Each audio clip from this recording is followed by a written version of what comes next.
Hi, Year 10, Mr. Tepley here to walk you through your next lesson of Year 10 Geography, Environmental Geography. Today's topic will be biodiversity, and I'm going to walk through the lesson plan, walk through the slides, and talk a bit about a few questions that I got from the previous lesson, the previous week, a bit more detail. So looking at the lesson plan on Compass, today we're developing our understanding of biodiversity and connecting environmental changes, which was our last topic, to biodiversity. So we're kind of discussing interconnection. It was kind of like one of those themes and spices that we mentioned at the start of the unit. We saw it in human well-being, different human well-being factors being interconnected, having an impact on one another. And we're seeing it again in environmental geography, seeing how human impact in environmental changes connects to today's topic, which is biodiversity. Success criteria. Hopefully by the end of the lesson, you'll be able to define biodiversity. So what does that word mean? Explain the importance of environmental management. So why do we need to protect and maintain the environment? And connect these human activities that we mentioned in previous lessons to biodiversity loss. Lesson activities. Please watch the video lecture. The link will be below once I've recorded this. Read slides 14 to 19. Complete slide questions and activities. And those responses should be completed in your digital notebook. A few students are emailing me their responses or photos of their handwritten notes. That's fine. If you can use the notebook, that would be probably the best way of doing things. But if you're having trouble with it and you just literally cannot, that's fine. Just keep me notified. So I've got some way of keeping track of how you're going. Cool. So that's the lesson plan on Compass. Let's get the slides up. Cool.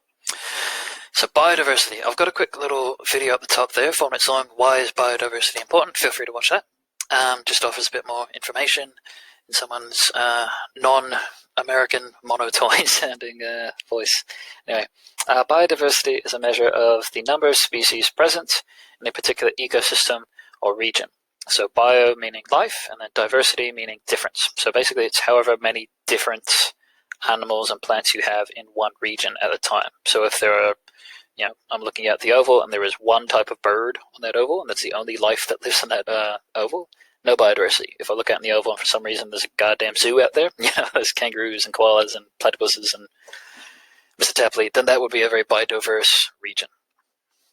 The Earth's biodiversity, however, is currently under threat, which is decreasing at a rate that possibly rivals the mass extinction of the dinosaurs, which is pretty preposterous to me. So we are killing off animals and plants at a rate that has not been seen since the mass extinction of the dinosaurs.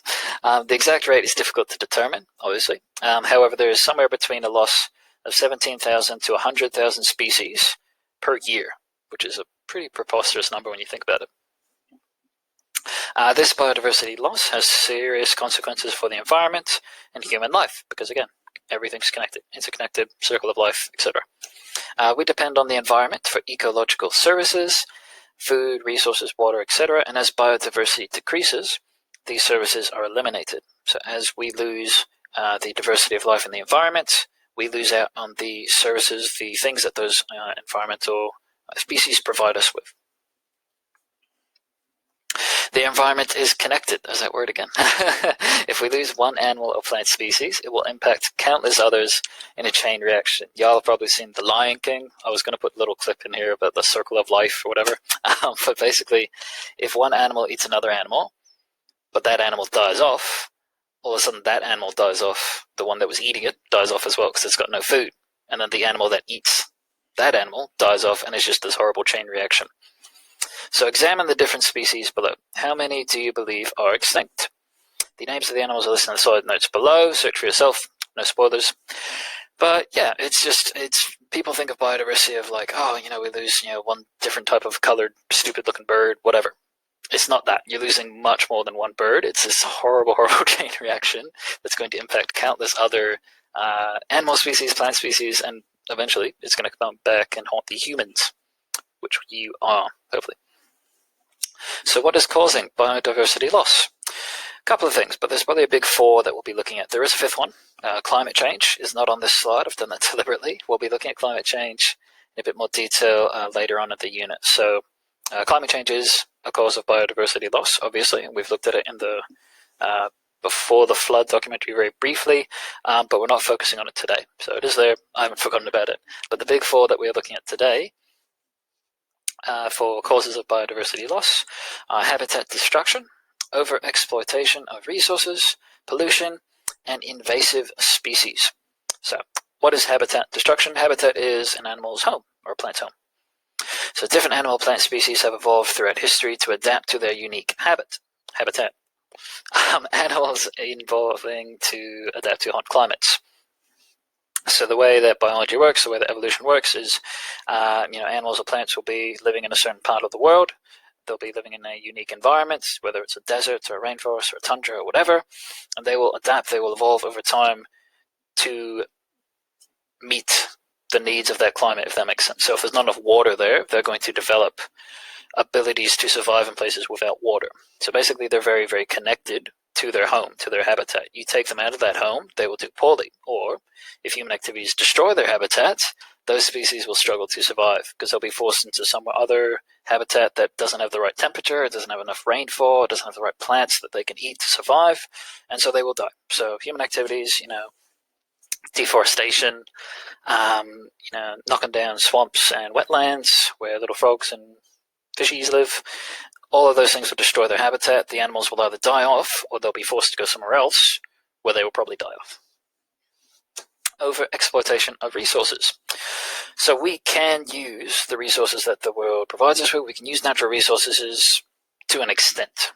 It's not infinite. So if we have a lake filled with fish and I take out one fish every week, that's fine. The fish will survive, they will repopulate, the world keeps on spinning. But if I take out 100 fish from that lake that has 100 fish in it, I'm over-exploiting the resources. Another good example of that is water. So there's lots of natural rivers and lakes around the world. Humans often exploit water by diverting water from the environment into the cities. So we'll say, all right, river, you're not going to go that way. You're going to go this way, over towards the city, so you can get water to Glen Waverley, which is fine and all, helps the humans, but the animals and plants that depended on this resource to survive will suffer because they've lost their source of water. And biodiversity loss will eventually occur as animals and plant species diminish. Pollution. Human activities have decreased the health of the land, air, and water. The smallest change can destroy an environment's ability to support life. So what is causing biodiversity loss? If the air quality of an environment decreases, then that environment is no longer able to support life, so be able to support the different biodiverse species in that region. And then finally, something called invasive species. The introduction of a foreign or invasive species can devastate natural life. So koala, platypus, kangaroo, those are all native wildlife. They were here thousands and thousands and thousands of years ago. They were native to this environment. How the environment works is, again, circle of life. It's all very connected. It's very delicate. However, if you introduce something new to that, you're going to break that circle, or you're going to cause that circle to kind of go off course. So an animal like the certain species of rabbits that were introduced, they were invasive. They were brought over from Europe, and they immediately messed up the natural environment. They messed up the biodiversity of Australia. Because the environment is a very fragile balance of interconnected species. Introducing a new competitor for resources and territory can destroy the balance. So if we have 25 seats in our classroom, which would be fortunate on a good day, and I introduce an invasive species, I bring in an entire class worth of students from Mount Waverley Secondary College, boo, then I will mess up the environment because all of a sudden you guys, the native wildlife, don't have your resources. You don't have your desks, you don't have your chairs, and it's going to suffer. That was a weird example. Apologies. So, biodiversity is important. How do we protect it? How do we maintain the environment? Biodiversity loss is almost entirely due to human impact. My bad. Our use of the Earth's resources is pushing different species to extinction. All human activities impact the environment. However, humans can reduce these negative impacts by practicing something called sustainability. If we use natural resources at a rapid, unstable, irresponsible rate, so taking 100 fish out of the 100 fish lake, the environment will be permanently damaged. We can't recover from that. However, sustainable use of resources will allow the Earth to naturally restore and recover lost resources. You probably saw it I hope you saw it, in the Before the Flood documentary. One of the scientists said, look, the Earth can recover from climate change. we're just going too quickly. We're just burning through fossil fuels. We're just messing up the earth too quickly. It's got a self-defense mechanism built in it to recover from all this, but we need to give it time to restore and recover lost resources. So it can't do it at the rate that we are using resources. We need to be sustainable. It needs to be something that can last for a long time. So what I'd like you guys to do for your lesson activities today, a couple of questions here. This very first question, I might go into your little PowerPoint and make that an optional activity, because I've gone through the quiz and I'll show you what it looks like in a moment. And it took a bit more time than I remember it taking last year.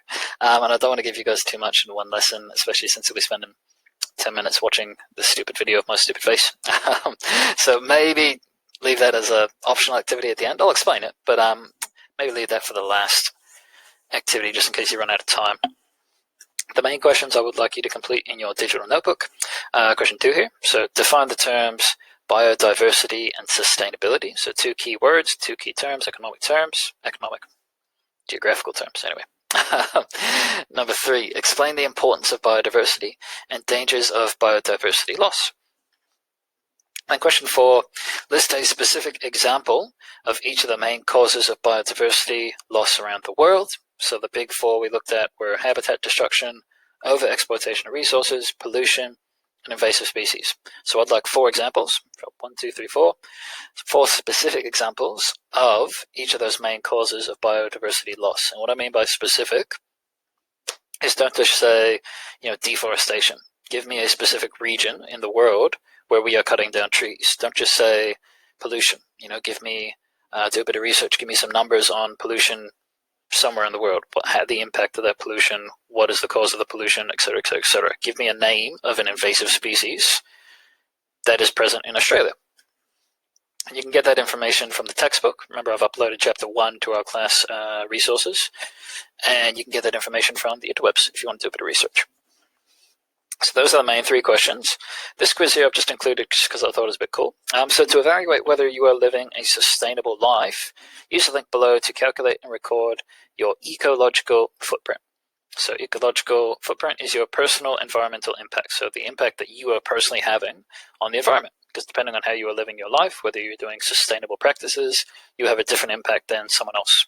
So you can click on that link and it will take you to a little quiz that asks you things like, how far do you drive to get to work every day? And do you have energy efficient appliances? Do you drive an electric car? Stuff like that. I did it. And your beloved geography teacher actually, you do those questions and then it gives you this little results page here. So it tells you, am I on the right tab? There we are. If everyone lived like you on Earth, this is how many Earths we would need to provide us with enough resources. So Mr. Tapley's not living a very sustainable life. I thought I was doing all right. The issue for me is, if I click on see details, my ecological footprint, my carbon footprint, does it give you anything more? Solutions, yeah, there we go. The issue for Mr. Tapley is that even though I've got solar panels at home and we've got rainwater tanks, I'm not sure if I mentioned this before, I actually live in the Yarra Valley, which is about 70 minutes away. So the issue where I lost points in this, where I got my 3.5 Earths, is I drive very far to get to work every day, so I'm burning through petrol. So yes, just a bit of fun little quiz there you can do. You just enter your little email address, school email address, and you can compare your results with your mates. See if you can top my high score of 3.5 Earths. So you can get lower. That's probably the goal there. The final thing I want to say before I buzz off is just a reminder that in Google Classroom, I mentioned this in that little announcements video that I uploaded to your lesson plan in the previous lesson, but in the lesson plan, in the announcement video, I mentioned that I was uploading my own version of your digital notebook. So instead of answering the same question 27 times in 27 emails, I've put together my notebook and uploaded that to Google Classroom.